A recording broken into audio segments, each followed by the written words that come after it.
Hello friends, আজকে চলে এসেছি দীঘার জগন্নাথ মন্দিরে। খুব সুন্দর, সন্ধ্যাবেলাটা দারুণ লাগছে, অসম্ভব সুন্দর। দিনের বেলা আমি আসতে পারলাম না, আমরা এসছি অনেকটা লেটে। তো কি করা যাবে, তোমরাও দেখো, তোমাদের সাথেও শেয়ার করছি। আমার সাথে আরো সবাই আছে, সবাই পিছনে। খুব সুন্দর, যতটা আগাচ্ছি ততটাই ভালো লাগছে, দারুণ। চারিদিকের এত মনোরম দৃশ্য, অসাধারণ অসাধারণ। স্বচক্ষে দেখলাম বলেই হয়তো বুঝতে পারছি, না দেখলে মিস করতাম। হুম, বাবা, আমি তো ঘেমেই যাচ্ছি, গরম।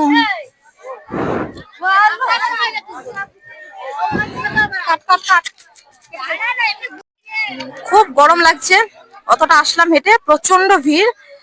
যদিও সবাই এই মন্দির দেখতে আসছে, না দেখলে তো সত্যি মিস করে যেত। খুব সুন্দর, খুব সুন্দর, এতটা ভিউ দেখতে পাচ্ছি চারিদিকের, অসাধারণ। কাছ থেকে তোমাদের দেখাবো, যদিও আমি যাইনি এখনো, সামনে আসো। খুব ভালো লাগছে। হয়তো আবার কখনো আসা হবে কিনা বলতে পারছি না, তাই খুব একটা যাই না আমি সব জায়গায়, কিন্তু এই মন্দিরটা হওয়ার পর থেকে দেখার খুব ইচ্ছে ছিল। উম, খুব ইচ্ছে ছিল আমার, আমাকেও দেখা যাচ্ছে না, এতটাই ভিড়। আহ, চলে আসো। উম, আমার সাথে আরো অনেকেই আছে, সবাই তারা ব্যাকে আছে। উম,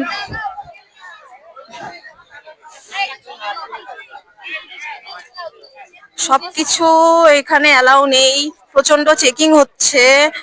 আহ, কি বলবো, ব্যাগ, তুলবো তুলবো একদম, সবাই ফটো তোলার জন্য আমাকে বলছে। ব্যাগ চেকিং হচ্ছে, তার থেকে বড় কথা আম, জুতো টুতো তো আলাদা কাউন্টার আছে, আমরা 6 নম্বর গেট দিয়ে ঢুকলাম। খুব ভালো লাগছে, অসাধারণ। মানে যদি আমার এত ভালো না লাগতো, আমি এত হয়তো বলতাম না।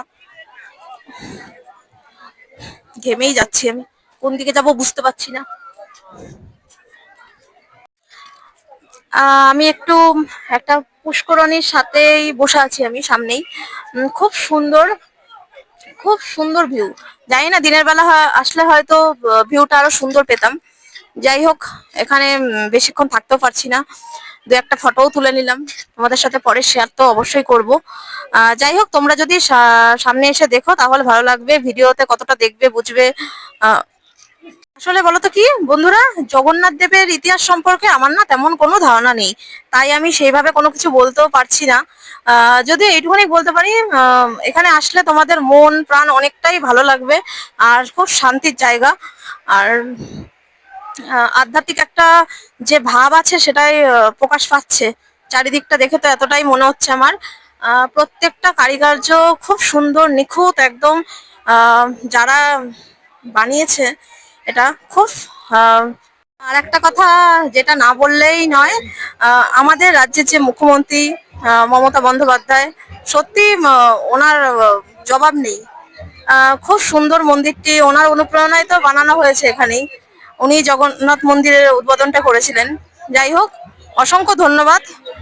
উনি না থাকলে হয়তো দীঘার এই জগন্নাথ মন্দিরের সৌভাগ্যটা দেখার সুযোগ হতো না আমার। যাই হোক, আহ, দেখতে থাকি আমরা পরের কোনো হেদিকে কোনো কিছু আছে কিনা, আমি তো বুঝতে পারছি না এখানে দাঁড়িয়ে। তো চলো দেখি আমরা কি দেখা যায় এখানে। জানি না আমি, এটাই হয়তো শেষ এখানে, এরপরে আর কোনো ভিউ আমি হয়তো দেখতে পাচ্ছি না। টোটাল জগন্নাথ মন্দিরটাই এখান থেকে দেখা যাচ্ছে। জয় জয় জগন্নাথ। জগন্নাথ ধামের এখানে উদ্দেশ্যে এসে আমার একটা কথাই বলতে ইচ্ছে করছে, তোমরা আশা করি এখানে এসো, ভালো লাগবে, তোমাদের খুব ভালো লাগবে। কারণ সামনে না দেখলে কখনোই বুঝতে পারবে না এর হাতের কারিকার্য, এদের সত্যি জাদু আছে। এখন আমি তাজমহল দেখার সৌভাগ্য হয়নি, বাট সেখানকার কাজও শুনেছি আমি খুব সুন্দর, তবে এখানকার মন্দিরের কাজও খুব সুন্দর। জগন্নাথ ধামের উদ্দেশ্যে তোমাদের এই কথাটাই বলতে চাচ্ছি, তুমি আমাদের ভিডিওগুলো সবসময় এইভাবেই দেখতে থাকবে, আর লাইক কমেন্ট করো, শেয়ার করতে অবশ্যই ভুলো না। তোমরা সাপোর্ট না করলে আমি কখনোই সাপোর্ট পাবো না। তো তোমাদের সামনে আমি এই প্রথমেই ভ্লগের মাধ্যমেই শেয়ার করলাম ভিডিওটি। এর আগে কখনো আমি এইভাবে ভ্লগ করিনি, কোনো জায়গায় গিয়ে, অনেক জায়গায় ঘুরেছি। তবে আশা করবো এর পরে যদি কোনো কোনো সময় যেখানেই যাবো না কেন, তোমাদের ভ্লগের মাধ্যমে আমি সবকিছু শেয়ার করব। এখানে তো আমি গান করতে পারছি না, এত আওয়াজ, চারিদিকে প্রচন্ড ভিড়, লাইটও খুব কম। তো তোমরা ভালো থেকো, সুস্থ থেকো সবাই। পরের কোনো নেক্সট কোনো ভিডিওতে দেখা হচ্ছে। Bye bye.